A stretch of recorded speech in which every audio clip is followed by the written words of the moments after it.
Before all this, I definitely, I did not smile. You can ask any of my friends, my family. I did not smile. I did not open my mouth. When I talked, I barely moved my mouth so nobody could see my teeth.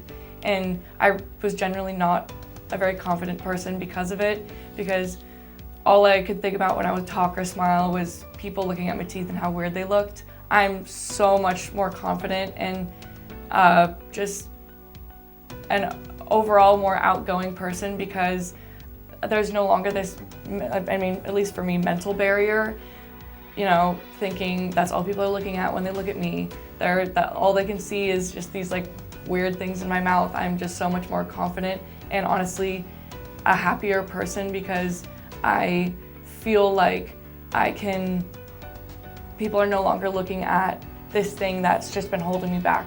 So the staff here is genuinely so amazing.